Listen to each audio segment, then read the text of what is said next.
June 3, 2006, 3:14 a.m., Knox County, Maine. It began with screaming. Not the kind of nightmare scream a 7-year-old makes when they dream about monsters. This was something else. Something older. Laura Morgan jolted awake to the sound of her son, Evan, shrieking down the hallway, a dry, guttural yell that tore straight from his lungs. She sprinted to his room and found him standing on the bed, eyes open but unfocused, sweat soaking his pajamas. He was screaming names. "Charlene, move the chair. It's in front of the door. Charlene, please." He didn't stop until she grabbed him. Even then, his eyes darted toward the corner of the room. "The closet's on fire," he whispered. There was no fire, but the wall behind him was warm to the touch. It happened again the next night, and again after that. Always at 3:14 a.m. Always screaming names. Always begging someone to run. Laura and her husband Jeff initially assumed it was night terrors. Stress. Imagination. But on the fourth night, Evan's tone changed. This time, he didn't scream. He spoke, low and cold. "It starts in the vent. Behind the coats. You don't smell it at first. Then it's everywhere." He didn't remember saying it the next morning. But he drew it. The drawing. Laura found it on his floor. A child's sketch of a house, 2 stories. 5 stick figures inside. 1 circle drawn in red crayon, labeled Emmy. A large red mass covered the bottom floor, scrawled and thick. Black lines rose from it like smoke. 1 stick figure was drawn lying down, half inside the red mass. Evan had written 3 words above it in uneven block letters. She stayed inside. The therapist dismisses it. They brought Evan to a child psychologist. She called it stress expression. Said his recent school transfer, Jeff's new job, and the move from Massachusetts to Maine might be disorienting. Laura asked about the names. "Charlene. Nate. Tommy." The therapist shrugged. Kids absorb things. Movies, overheard conversations. But Evan didn't watch TV, had no friends yet, and had never been to New Hampshire, where, Laura would later learn, those exact names were linked to a house fire in 1974. The burn spot appears. 1 week later, Laura noticed something strange on Evan's left shoulder. A circular mark about the size of a bottle cap. Raised, red, blistering slightly. She asked if he'd burned himself. He shook his head. "It's where the fire touched me. Before the roof came in." She froze. "Evan, how do you know that?" He blinked. "Because that's when I stopped being Evan. The night he spoke a new name. June 12th. Laura and Jeff found Evan on the floor of his room, writing with a pencil in long, looping cursive. He'd never written cursive before. The words were hard to read, scrawled in shaky but practiced lines. "We smelled it late. There was a noise. Basement window. Glass and breath. The dog barked. Then heat. Then Charlene screamed. And I ran too late." Beneath the writing was a name. "I was Mason. Mason Riley died in 1974. It took Laura 3 hours to find the article. Buried in a digitized New Hampshire newspaper archive. 5 dead in Belmont Blaze, June 14, 1974. Victims included Charlene R. Walsh, 32, Mason Riley, 8, and 3 others. The fire had started in a closet beneath the stairs, believed to be electrical. All exits were blocked. No survivors. Laura nearly dropped her coffee. The date? June 14th. Just 2 days away. The house in Evan's drawing was real. The archive included a photo of the burned-out house. Charred beams. Crumbled brick. Laura pulled out Evan's drawing. The layout matched exactly. Front porch. 3 steps. Large window above the door. A back exit marked in Evan's drawing with an X. She hadn't shown him the photo. He hadn't seen it online. He had drawn it before they even knew it existed. They decided to drive there. Jeff thought it was morbid. Dangerous. But Laura needed answers. They told Evan they were going for a drive. Didn't say where. They parked near the overgrown lot just past a chain-link fence and crumbling for sale sign. They barely had the car in park before Evan unbuckled and stepped out. He walked straight to a clump of trees at the far left edge of the lot. "This is where I got out," he said softly. He pointed to the earth. Charlene didn't make it this far. She stayed in the closet. Then he started screaming again. They blocked the door. Why did they block it? His knees hit the ground. He covered his ears. Screamed until blood vessels burst in his eyes. "It wasn't the fire. It wasn't the fire." Jeff had to carry him back to the car. The whole ride home, Evan whispered. It was her. She locked it. She locked it again. Closing scene, June 13th, 3:14 a.m. Laura wakes to the smell of smoke. She runs to Evan's room. He's sitting up, eyes wide open. No fire, no smoke, but his words chill her to the bone. She's here now. She followed me back, and on the wall above his bed, a black fingerprint, smudged into the paint, too high for a child to reach. Evan's art becomes more detailed. A second name surfaces, and a figure starts appearing in mirrors, but only when Evan is asleep. June 14th, 2006, the anniversary. Laura didn't tell Evan what day it was. She didn't mention that 32 years ago, 5 people burned to death in a small house just 2 hours away. That one of them had been an 8-year-old boy named Mason Riley. But Evan woke up different. Quiet. Focused. He didn't eat breakfast. Didn't ask for cartoons.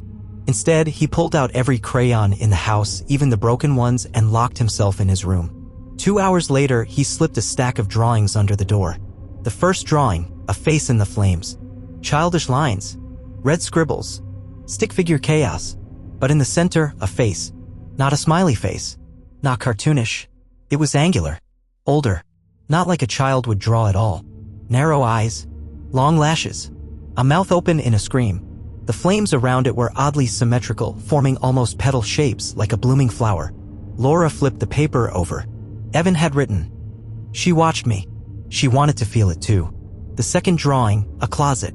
It was crude but clear. A rectangle with a door slightly ajar. Inside, coats, shoes, and at the back, drawn in deep red, a square labeled vent. Beneath it written in shaky pencil. The fire came from here. And underneath, in red block letters. She told me not to tell. Laura felt her stomach twist. In the real 1974 fire, investigators had noted an air vent near the closet's base and listed electrical ignition behind stored fabrics as the suspected source. That report had never been made public. Evan's hands start changing. Laura noticed it while folding his laundry. His fingernails had grown slightly longer. Darker. The skin on his fingers peeled at the edges despite no visible injury. He'd begun tucking his hands into his sleeves even while drawing. When she asked him why, he just said, "They smell like smoke." The third drawing, a dead dog. This one was the most disturbing. Not because of the content, but the detail. A dog curled beneath a window, its fur sketched in brown and gray. Its eyes were X'd out, but the rest was almost photorealistic. Evan had written, "Bandit stayed." He knew. She didn't like him. There was no way he could have known that Mason Riley's dog was named Bandit or that it had been found beside the back door, already dead from smoke inhalation. That information had only been documented in archived fire investigation notes. The figure in the mirror, June 15th, 3:14 a.m. Laura woke up to a noise, the sound of Evan talking in his sleep. She crept into his room and paused. He was sitting up, eyes closed, lips moving, but the words didn't sound like him. "Did it hurt, Charlene? Do you still feel it?" "I didn't mean to. You know I didn't." She turned to leave, but stopped. The mirror above his dresser wasn't showing him. It was showing a woman. Tall, thin, long black hair. She stood just behind him, in the reflection only. Laura turned back. There was no one in the room. The new name, Charlene. At breakfast, Evan refused food. He just stared at his orange juice, swirling it slowly. Charlene didn't like Bandit. She thought he would bark when she went to the closet. Laura froze. Who is Charlene? Evan blinked. She was the one who stayed. But she didn't mean to die. She just wanted them to be quiet. Jeff dropped his fork. That name again. Charlene R. Walsh, listed as the adult sibling of Mason's mother, who had been living in the home during the fire. She was found closest to the closet, face down, with the closet door open beside her. The first burn. That afternoon, Evan screamed from the hallway. Laura found him standing perfectly still. Silent tears, trembling hands. His shirt sleeve was smoking. Not fire, no flame, but smoke rising slowly from his skin. She pulled the shirt off. A circular mark on his back near the shoulder blade, identical to the one from earlier. This one was bigger and pulsing red. They call the medium. Desperate, Laura contacted a local spiritual medium, a woman named Marcia Gray, known for dealing with past life echoes. She didn't flinch at the drawings, didn't mock the voice recordings, but when she held Evan's hand, she jerked away instantly. This isn't reincarnation. It's something attached. A loop. A soul that didn't finish what it started. She demanded to know where the child had been taken. When Laura told her about the burned house, Marcia went pale. "You let him stand on burned earth? You never ever do that with an echo child." The burned woman appears again. 3:14 a.m. Laura checks the hallway. The air smells like smoke again. She hears breathing. Slow. Raspy. Evan is asleep, but something shifts in the mirror again. This time, the woman is closer. She stands behind Laura. Not reflected. Not seen. But felt. And on the mirror's surface. Condensation. A single handprint. Pressed from the inside. Closing scene, June 16, 2006. Evan walks into the kitchen. Eyes blank. Voice hollow. Charlene said it's almost time. Time for what? Laura asks. He smiles. To try again. He places a drawing on the table. It's their own house. In flames. And in the corner, scrawled in red crayon. She won't stay in the closet this time. Evan speaks an address he's never seen. Jeff traces it and finds a second fire, one that was never reported in the news. And someone linked to Charlene still lives there. June 17, 2006, 6:42 a.m. Morgan Residence, Knox County, Maine. Evan sat quietly at the kitchen table, staring at his bowl of cereal. He hadn't touched it. His crayon drawing from the day before, the one depicting their house engulfed in flames, lay beside him. Laura tried to move it. He placed his hand over it. Don't throw it away, he said. She paused. Why not? He didn't answer. Instead, he said a word they'd never heard from him before. Merrimont. The word that didn't fit. Merrimont. Laura assumed it was made up the way children invent cities or pretend countries in play. But Evan looked at her with the stillness of an adult. It's where she left something. Something she wants back. Laura felt a chill. She Googled the word. To her shock, it wasn't fictional. Merrimont Drive was a real street in a small town outside Concord, New Hampshire. Evan had never been to New Hampshire. They hadn't even driven through that area on their way to the old fire site. But Merrimont existed. And on that street, another fire had happened. A fire nobody talks about. Laura spent the day combing through property records, trying to verify if there had been a second fire tied to the 1974 tragedy. She found a single, vague insurance record from 1982. Address, 191 Merrimont Drive. Cause, unconfirmed electrical. Status, unrepaired. The name on the policy? Thomas Walsh. Charlene Walsh's younger brother. Still alive. Still listed at the property. No police report. No fire department record. No newspaper article. Just a closed payout, quietly filed, never contested. Jeff makes the call. Against Laura's wishes, Jeff called the number listed in the property registry. A landline. It rang 5 times. Then a man answered. His voice was gravelly. Warren. Jeff asked if he was speaking with Thomas Walsh. The man went silent. Then, you found the house, didn't you? Jeff froze. Excuse me. She brought you there. The boy. He remembers it. Doesn't he? He remembers Mason. The man hung up. Evan's map. That night, Evan drew a map. Not a street map. Not really. It was a top-down view of a house unfamiliar to Laura but incredibly detailed. Living room. Stairwell. Basement entrance. Locked door scribbled in red ink. And one strange label near the back of the house. Where Charlene put the box. Laura turned it over. Evan had written, "There's still part of her in there. Charlene's box." The next morning, Evan refused to eat again. But when Laura sat with him, he spoke clearly, plainly. Charlene left something in that house. If it burns again, she can come all the way back. Last time wasn't enough. What wasn't enough? He looked up, and for the first time in days, his eyes were full of something Laura couldn't name, not fear. Not pain. Recognition. The first fire let her in. The next one is to let her out. Back to Merrimont Drive. June 19, 2006. Laura and Jeff drove to the address Evan described, 191 Merrimont. An overgrown colonial rotting into itself. Windows boarded. Shingles peeling. No mailbox. No car in the drive. Yet someone was living there. Smoke curled from a chimney. Wind chimes rang, though the air was still. Jeff knocked. No answer. He knocked again. A voice from inside, hoarse, quiet. It's already started, hasn't it? The inside of the house. Thomas Walsh let them in. The smell hit Laura first, burnt wood and old sweat soaked into decades of walls. The house was almost bare. But in the basement stairwell, Jeff froze. The door was exactly as Evan drew it. Narrow. Red frame. One side scorched. 3 old padlocks still in place. Why lock a closet? Jeff asked. Thomas didn't answer. He just muttered. She didn't die in the fire. Not really. Something stayed. We locked what was left. He mentions the box. Laura hadn't said a word about Evan's drawing, but Thomas brought it up. "You're looking for the box, aren't you?" She whispered to him. "That's how she gets in through memory. We buried it down there. Thought it would muffle her. It didn't." He offered no further explanation, but he handed them a photograph. Water-stained. Faded. Charlene Walsh, age 17, standing in front of the original house before it burned. Smiling. But her eyes. They were wrong. Too wide. Too focused. And someone had scratched spirals into her pupils with a ballpoint pen. Evan seized the house.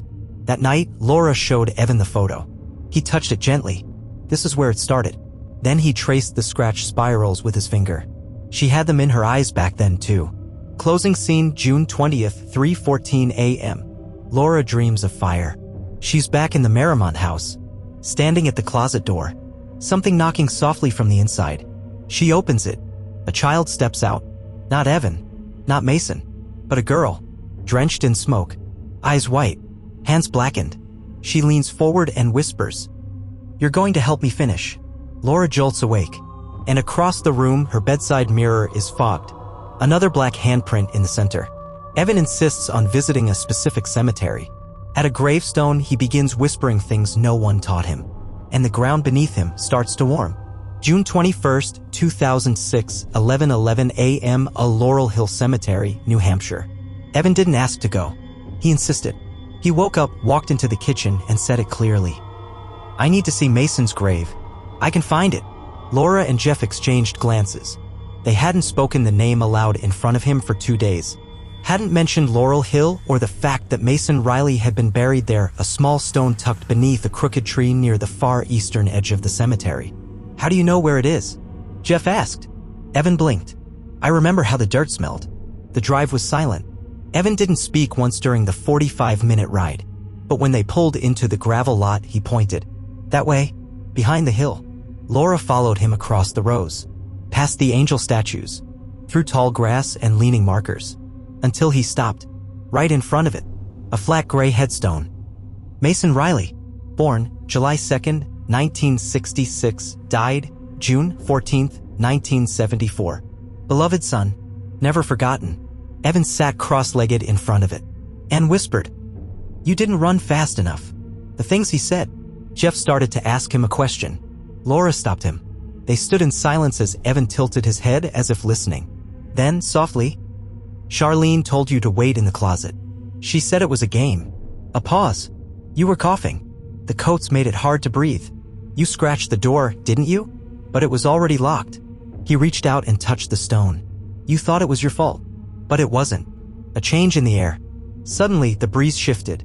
Laura smelled it first, a faint burnt sweetness, like roasted sugar and gasoline. Jeff coughed. The air grew warm, unnaturally so, despite the heavy clouds above. Evan looked up and said, "She followed us here." Then he stood and pointed at the ground beside the stone. "She's underneath. She likes to sleep beside what's hers. The gravestone next to Mason's." Laura turned. A smaller stone half buried in moss. No flowers. No inscription, at least not at first glance. She brushed the stone clean and gasped. "CW. No dates. No epitaph. Just 2 initials." Jeff looked up local records later that night. The plot had no official owner. No listing. But old cemetery blueprints showed it was reserved for Charlene Walsh. The grass beneath Evan's feet. They were ready to leave when Laura noticed something strange. The grass directly beneath Evan's shoes had begun to wilt. Not from pressure, but from heat. She reached down. The dirt was warm to the touch. Jeff grabbed Evan's arm. "Time to go." But Evan resisted. "She's not done talking yet." Laura pulls him away. Evan screamed. "I said she's not done." His voice dropped into something deeper. Not his own. It shook the trees around them. Birds scattered. A car alarm sounded 3 rows away, though no one was near it. They got him in the car. He fell silent instantly. Fell asleep. Back at home, burn marks appear. That evening, Laura did laundry. She found faint scorch marks on the soles of Evan's socks. No holes. Just dark, charred rings in a spiral pattern. And on his pillow where his head had lain. Ash. A new drawing appears. Evan didn't remember making it, but Laura found it on his nightstand. A gravestone. A stick figure kneeling before it. A long black shape behind them, arms outstretched. And a red spiral in the center of the black figure's chest. At the bottom, in tiny block letters, She sleeps beside me now. The closet door opens on its own. 3:14 a.m. Laura wakes to a creak. Not loud, but unmistakable. She turns her head and sees Evan's closet door, normally shut tight, swing open slowly. No wind. No draft. Inside, darkness. But at the base of the closet, something moves. Shifts. And then she hears a whisper. A woman's voice. Why did he come back? Closing scene, June 22nd, 2006. Evan wakes from sleep, walks to the living room, and stands perfectly still. He says only one thing. She's tired of the basement. Then he walks into the kitchen, opens the stove, and smiles. A second presence begins appearing when Evan sleeps, a figure in reflections. Not always visible, but always watching. And when Laura finally catches its face in full, she realizes it's someone from her own past. June 23rd, 2006, 2:51 a.m. Morgan Residence, Maine. Laura hadn't slept in 2 nights. Every time she closed her eyes, she heard it. The click of the closet door, the pop of cooling metal, the sigh of someone just outside the room. Evan was different now, not just tired, detached. He spoke less. When he did, the words were too adult, almost rehearsed. And worse, the mirror in his room had started reflecting things out of sync. She'd catch it in her peripheral vision. Evan turning his head in the mirror a full second before he moved in real life. June 23 to 3:14 a.m. The mirror moves. Laura sat in the hallway. She'd unplugged the baby monitor. Didn't need it anymore. Evan hadn't cried in weeks. But she heard something. A faint creak, then a low whisper. Look! She rose and peeked into his room. Evan lay perfectly still, but the mirror above his dresser rippled. The surface bent, like heat rising from pavement, and then a face began to form behind the glass. Not Evan's, not hers. A woman. The face appears. Laura stepped inside. The woman was no longer a blur. She had deep-set eyes, smoke-streaked cheeks, and charred skin peeling across one side of her jaw. One eye bulged unnaturally, and in the other, faintly pulsing, a spiral. Laura gasped. The face didn't flinch, smiled, then whispered, "Don't let him leave this time." The mirror cracked. Evan doesn't remember. The next morning, Laura tried to ask Evan about the night before. He just stared out the window. She pressed, asked if he'd seen anything. He finally replied, "She likes the mirror. It's where she can wait." Wait for what? To fit. The visitor from the past. Later that day, Laura received an unexpected call. A woman named Margaret Linda had seen one of Laura's forum posts about unexplained childhood memories. She said she used to live on Marymount Drive. She remembered Charlene. She used to watch us walk home from school, always through the curtains, never outside. My mom said she had problems. My brother said she had something else. Laura asked what she meant. Margaret hesitated. The fire was no accident. That family, something was wrong with them. Charlene used to talk about how souls could get stuck. Then Margaret said something Laura would never forget. She believed mirrors could hold them. The bathroom mirror. That night, Laura stared at the bathroom mirror for a long time. It had fogged after her shower, but in the corner, the steam refused to cling. A spiral pattern was burned into the glass, faint but visible under the light. She reached out and touched it. Her finger came away warm. Not room temperature, body temperature. Evan stops using his reflection. By June 24th, Evan avoided all mirrors. He turned them around, covered them with clothes, even asked Jeff to remove the rear view from the car. When asked why, he said, "Because she's almost done copying me." Laura's stomach dropped. "Copying you how?" He shrugged. "She says I wore her soul like a coat. Now it's her turn." The mirror in the hallway. Laura passed it every day. But on June 25th, she finally stopped, stared, and saw herself, but wrong. The reflection wasn't wearing her robe, wasn't standing the same way, tilted its head, and mouthed something. "You were there too." Then it stepped backward into fire. Laura screamed. When Jeff came running, the mirror was cracked. Again, the childhood connection.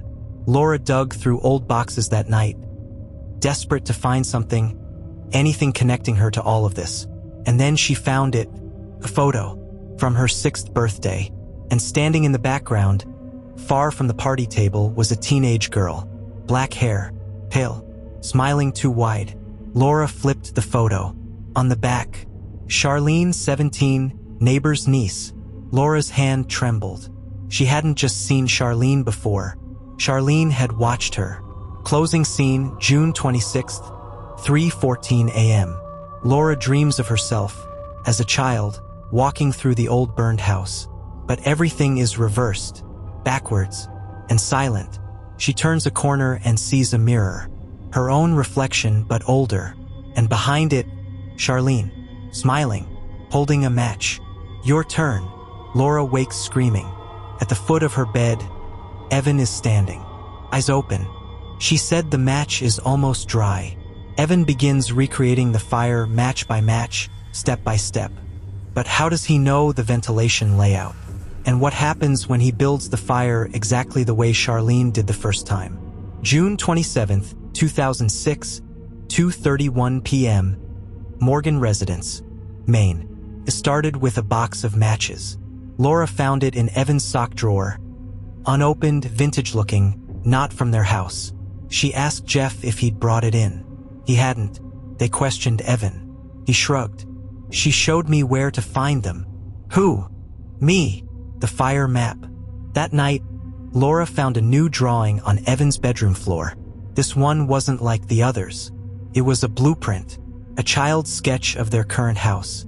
First floor only. Rooms labeled. Furniture positioned, but drawn in red marker. 3 X's. A 1 circle. A vent labeled start. Beneath it, Evan had written, try again. Use the closet this time. The closet in the hallway. Laura hadn't paid much attention to it before. Just a storage space. Coats, light bulbs, the vacuum. But when she opened it after finding the map, she froze. The ventilation grill at the bottom was pried slightly open. The screws had been removed, and inside the vent, pushed back in the darkness, she found something. Cotton rag rolled tightly, soaked in something sweet-smelling. She pulled it out with tongs. It reeked of kerosene. Evan doesn't deny it. When Laura confronted him, Evan didn't act afraid.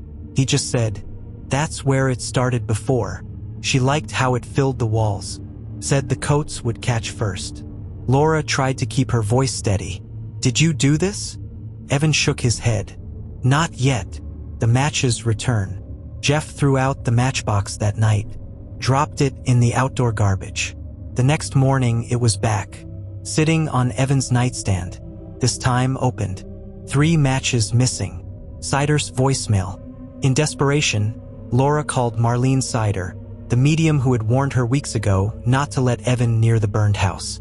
Sider didn't answer, but sent a voice message. If he's begun mimicking the ignition process, you need to leave the house. Don't try to stop it, that's part of it. She feeds on prevention. She wants to be interrupted. The fire is the ritual, and he's not lighting it to destroy. He's lighting it to open. They try to leave. Jeff packed bags. They planned to take Evan to his sister's place in Vermont. But as they loaded the car, Evan stood in the driveway, silent, and said, if you take me away, she'll follow the next one instead. Laura hesitated. The next one, the baby in the blue house. She's already watching him sleep. They didn't know what he meant. But later that week, a house 2 blocks away caught fire. Cause, unknown. The infant inside survived. But the parents swore they heard a woman's voice laughing just before the alarm went off. Evan recreates the ventilation pattern. On June 29th, Laura discovered that Evan had been building paper vents, folded, shaped, labeled, and taping them to the walls in his room. Each one corresponded to a real vent in the 1974 house, per the fire marshal's original layout. There's no way Evan could have known that, not unless he'd been there, alive, or otherwise. He lights the first match. Laura caught him at 3:12 a.m., crouched in the hallway closet, a matchstick in hand, a smile on his face. He wasn't frightened. He wasn't sleepwalking. He was waiting. She said to light it when it's quiet. That's when the wall breathes best. Laura slapped it from his hand and dragged him back to bed. He didn't cry, didn't scream, just whispered. You made her angry again. The stove turns on by itself. June 30th, 3:14 a.m. The gas stove in the kitchen hissed to life. No one was there. Jeff had turned off the main gas valve the day before. And yet, when they checked the stove after hearing the sound, it was on. All 4 burners. And written in soot on the oven glass, "This time I won't burn alone." Closing scene, July 1st, 2006. Evan stands by the back door. Laura finds him holding a drawing. A new one. This time, it's the original house. But the flames are drawn upside down, falling into the ground instead of rising. He looks at her and says, "She says when the fire goes the other way, it opens a door no one can close." Then he hands her the drawing. On the back, in red crayon, "Tomorrow is the right time. The match will strike at 3:14. In a last-ditch effort to stop what's coming, Jeff and Laura return to the ruins of the original fire. There, beneath the foundation, they discover something half-burned. A journal. Inside, the truth about Charlene, the first fire, and the ritual she tried to complete. July 2nd, 2006, 8:03 a.m., Belmont, New Hampshire. Laura hadn't planned to come back. But after Evan's drawing, the upside-down flames, the red ink warning about tomorrow, she and Jeff returned to the original house site, the place where 5 people had died in 1974, where Evan insisted the fire had begun. They brought gloves, a shovel, and the desperate kind of hope that people cling to when they've run out of options. She left something behind, Evan had said, and it's still trying to finish burning. The basement remains. Most of the house was gone, bulldozed in 1983, lot resold in 1994, never developed. But the foundation remained buried under weeds and dirt. It didn't take long to find the old basement steps, now sunken and cracked, half covered by a warped sheet of plywood. They descended slowly. Jeff carried a flashlight. The temperature dropped. Laura immediately felt something wrong in the air, not just must, not just dampness, but something sharp and metallic. A chemical memory lingering in stone. She practiced here, Evan had once said, where the heat couldn't be seen. The charred box. Near the back wall, behind a tangle of roots and rusted pipes, Laura spotted it.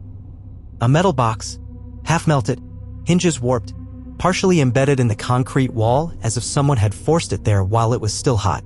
They pried it out. Inside, several blackened scraps of paper, a plastic hair comb, a bundle of twine, and a half-burned notebook wrapped in wax cloth. The cloth bore a name written in faded blue ink. Charlene R. Walsh. The first pages. Laura opened the journal gently. Many pages were gone, incinerated at the edges, but what remained was legible. The earliest entry. April 3rd, 1974. They dream before they know what the dreams mean. The boy spoke in spirals again. I think he's remembering something I haven't told him yet. Another page. It didn't start with us. It moves. It rides the ones who see fire before it comes. She told me the match isn't for light. It's for opening. My mother burned too, but she didn't scream. I wonder if that means she finished it. A familiar phrase.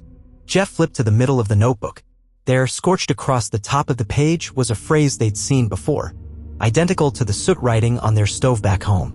This time I won't burn alone. Below it, the door behind the flame isn't hell. It's just a place too old to be remembered. But it remembers us. Laura whispered she wasn't just trying to hurt people. Jeff nodded. She was calling something. The final entry. Only one full page remained.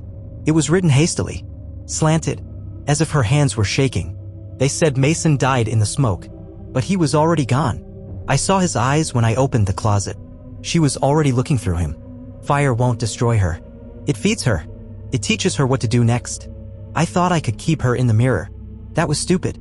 If someone finds this, tell them the spiral doesn't start. It returns. A small detail, the symbol. On the back inside cover of the diary was a symbol. A spiral, yes, but interlocked with a triangle. Laura recognized it. Evan had drawn the same one in red crayon 2 days earlier. When she asked him what it meant, he said, "That's the part that keeps her real." Back at home, Evan waits. They return to the house just after 9:30 p.m. Evan was in his room, sitting on the bed, smiling.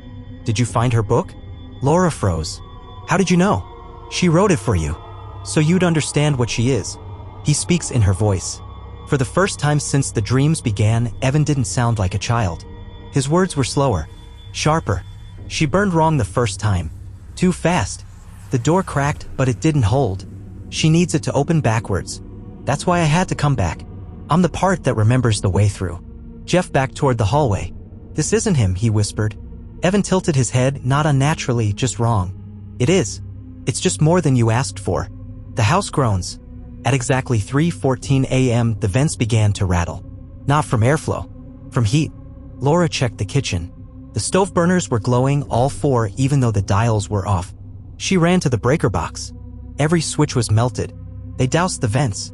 Jeff poured buckets of water into the hallway closet, into the vents, but the house kept warming. Evan stood in the living room now, eyes closed, arms slightly raised. The air around him shimmered. Laura screamed, "Stop it. Please." He opened his eyes. I'm not the fire. I'm just where it points. Closing scene, July 3rd, 2006. The temperature dropped suddenly. The burners shut off. The light bulbs exploded, one by one. And in the hallway mirror, Charlene appeared.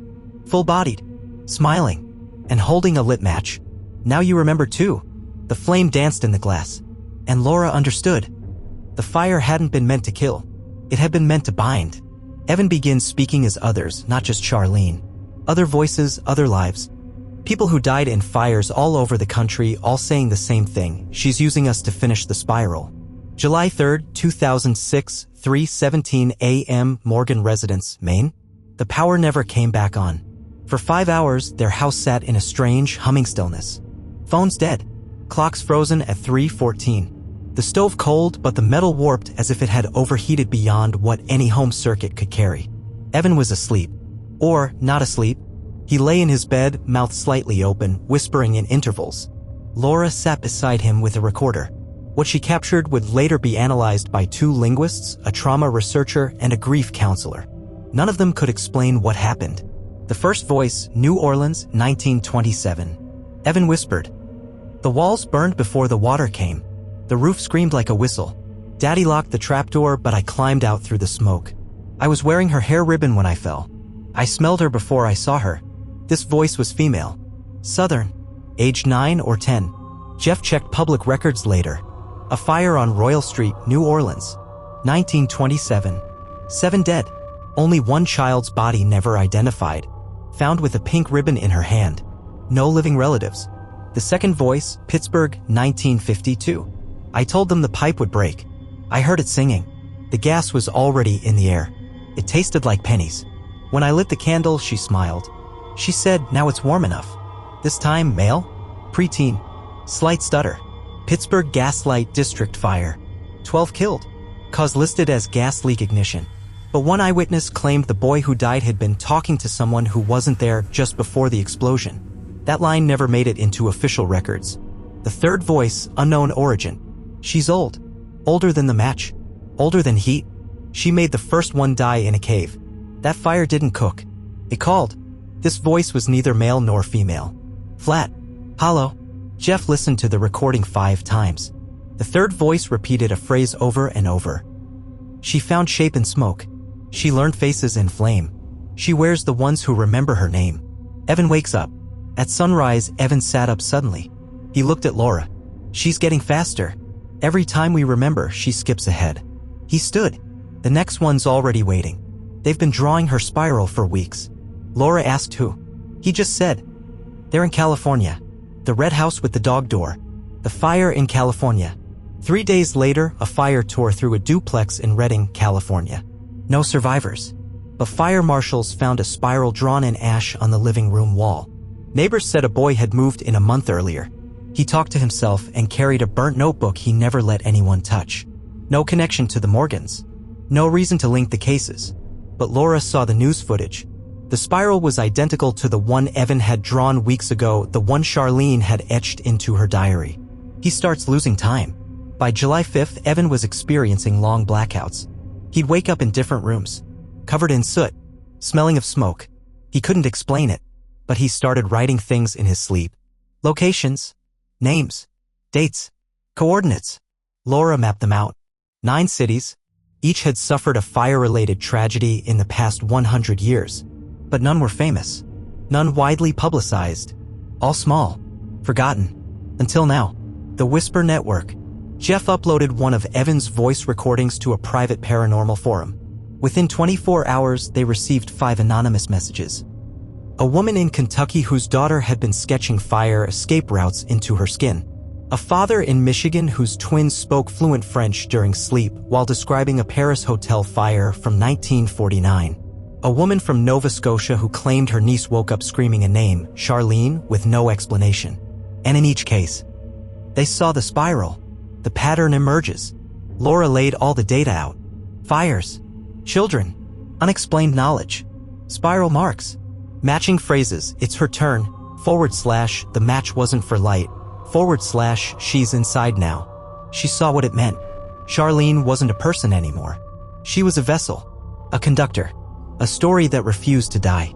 And Evan was now one of her pages. Evan tells the truth. That night, Laura begged him for answers. He held her hand. I remember dying. I remember the heat under the door. But I remember her more. She sits in the spaces between lives. Not in heaven. Not in anything. Just waiting. And every time someone like me sees the fire, she climbs in. Laura sobbed. How do we stop her? Evan leaned forward. You don't. But you can burn the right way. Closing scene, July 6, 2006. Evan places a new drawing on the kitchen table. It shows his own house, but upside down like the previous sketch. But this time, there are multiple figures drawn inside. Each labeled with a name and year. All dates from past fires. All real. And in the center of the spiral, for the first time, one word. Mother. The spiral comes full circle. Evan sets the stage, recreating the fire one last time. But this time, it's not for death, it's for opening. And when the flame reaches the mirror, something walks through. July 7th, 2006, 3:14 a.m. Morgan Residence, Maine. The smoke alarm didn't go off. That was the first sign something was wrong. The second was the warmth, not from a flame, not yet, but from the walls themselves, radiating low heat like something breathing under the drywall. Laura jolted awake, sensing it before seeing anything. Jeff was already out of bed. The hallway smelled of burned dust and melted plastic. And Evan's door was open. He had prepared the house. They found him standing in the living room. The furniture had been pushed aside. Drawings covered the walls, spirals, mirrors, floor plans, all taped in specific positions. The rugs had been removed, the vents exposed, and in the center of the room, a circle of salt and ash with a single matchbox sitting in the middle. Evan looked calm. Too calm. This is how it has to be now, he said. She's made of heat and memory, but she can only come through when the pattern repeats. Laura tries to stop him. She rushed forward, grabbed the matches. He didn't fight. He just looked at her and said, "You'll just light it later." Jeff stood frozen, eyes locked on the far mirror. Because in its reflection, Charlene was already there. Watching. Smiling. And she wasn't alone. 5 more faces stood behind her. Some children. Some older. All burned in some way. All familiar from Evan's drawings. The fire begins without flame. At 3:17 a.m., the temperature spiked. The walls rippled. The vents blew out scalding air, though the furnace was off. And from the hallway closet, the same one where the vent had first opened, a low humming sound began. Like wind looping through itself. The mirror in the hallway cracked. Then the kitchen mirror. Then the small handheld one in Laura's purse. Each one splintered at the exact same second. The spiral burns backward. Salt lifted from the floor. Swirled. The ash glowed. And the pattern they had seen so many times, the spiral, began to reverse itself. Not spinning out, but pulling inward. Evan stood in the center, arms out. She's not fire. She's the memory of fire. She can only become real again if someone makes the flame for her. They try to break the circle. Jeff rushed forward, kicked through the salt, scattered the ash. The spiral collapsed. But the room got hotter. And above them, the ceiling darkened. A charred handprint appeared in the drywall. Then another. And another. All pressing outward from the inside. Evan collapses. His body went limp. They pulled him from the center just as the floorboards beneath him began to blister. He convulsed once, then stilled. His eyes fluttered open. But it wasn't Evan who looked back. "You've burned her wrong again," he whispered in a voice not his own. "That just teaches her more." The firemen never see the heat. They called 911. The fire crew arrived at 3:29 a.m. But by then, the house had cooled. The walls no longer radiated. The mirrors had turned clear. The soot on the floor was gone. Even the vent was back in place. One firefighter remarked, "You sure you smelled something? Nothing's burned here." But Laura knew, because when she looked in the hallway mirror one last time, she saw Evan sleeping, but she was standing behind him, smiling. The journal appears again. That night, a new object appeared in Evan's room. Charlene's journal, the same one they'd recovered. Half-burned, water-damaged, but this time fully restored. All pages intact. Laura opened to the center. One sentence repeated 20 times. The fire wasn't for ending. It was for becoming. Closing scene, July 8, 2006, 3:14 a.m. Laura stands alone. Evan is asleep, but the air is warm again. The vents sigh, and every mirror in the house begins to fog simultaneously. One word etched itself across the glass in the bathroom. Next. And far away in a hospital 2 states over, a newborn is found screaming in perfect spiral rhythm. A hypnotherapist takes Evan into regression therapy to sever Charlene's hold. But when the session begins, it isn't Evan who surfaces. What emerges has lived many lives, and it remembers every fire. July 10, 2006, 11:02 a.m. Belfast Wellness Center, Maine. The hypnotherapist's name was Dr. Irene Backer. 40 years of trauma recovery. Specialist in childhood regression. She didn't believe in reincarnation, or possession, or memory imprints. Until Evan. He doesn't need to remember, Laura said. He never forgot. They met in a windowless office, soundproofed. Monitored. Laura and Jeff sat behind one-way glass. Dr. Backer sat across from Evan, voice calm, clipboard ready. Let's start with breathing. Let's go backward. You're safe. You're warm. Go back to the first time you saw the fire. Evan's eyes fluttered, then rolled completely white. The regression begins. Dr. Backer noted the shift immediately. Evan's posture stiffened, pulse elevated, mouth slack. Then he spoke, not in a child's cadence, but in a deep, grainy tone that layered like a voice played twice at once. It's not one fire. It's not one name. You keep thinking it's Evan, Mason, Charlene, but names burn fastest. Dr. Backer leaned in. Who are you? The boy's head tilted. I am what comes after. The spiral timeline. On the recording, Evan begins listing dates. 1856, Detroit tenement blaze. 1891, Southampton poorhouse fire. 1927, New Orleans. 1952, Pittsburgh. 1974, Belmont. 2006, not finished yet. Then silence. Then, she isn't the fire. She's the memory carried between bodies. And every time we remember, she grows stronger. I was the girl in New Orleans. I was the man with the gaslight pipe. I was Charlene. And now I'm the boy. This is her mirror. The mirror that isn't glass. Evan opened his eyes during trance, looked straight at the one-way mirror behind which Laura and Jeff sat. Though he couldn't see them, he smiled and said, "It's not glass. It's the door." Then, on the mirror's surface, unseen by anyone else, a faint spiral fogged over the glass, though the room was cold. The therapist breaks protocol. Dr. Backer whispered, "Can she be stopped?" Evan answered slowly, "She doesn't want to stay. She wants to move, to live again. But hotter this time. Longer. She only needs the story to be told one more time. The right way." The regression fails. At 3:14 p.m., the room temperature spiked. Evan screamed. Lights shattered. The chair tipped without anyone touching it. Smoke poured from the floor vent. And Dr. Backer collapsed. Unresponsive. Later, she described seeing a woman standing behind Evan, hands on his shoulders, her face half melted, whispering something she could not unhear. He opened the way. "You kept it burning." Evan goes silent. For 3 days, Evan didn't speak, didn't blink, barely breathed. But he drew. Constantly. Page after page. Spirals. Faces. Dates. A map. When Jeff overlaid the drawings on Google Earth, the pattern became clear. A ring of cities. Each tied to a historic fire. Each place where a child had died in the heat. And at the center of the ring, Knox County, Maine. Their home. July 14, 2006, Evan emerged from silence. He placed one final picture in Laura's hands. No flames. No figures. Just a spiral, small, tight, drawn inside the silhouette of a womb. Below it in red crayon. She starts again when someone forgets. The end comes quietly. That night at 3:14 a.m., Evan woke up. Sat in bed. Smiled. She's gone. For now.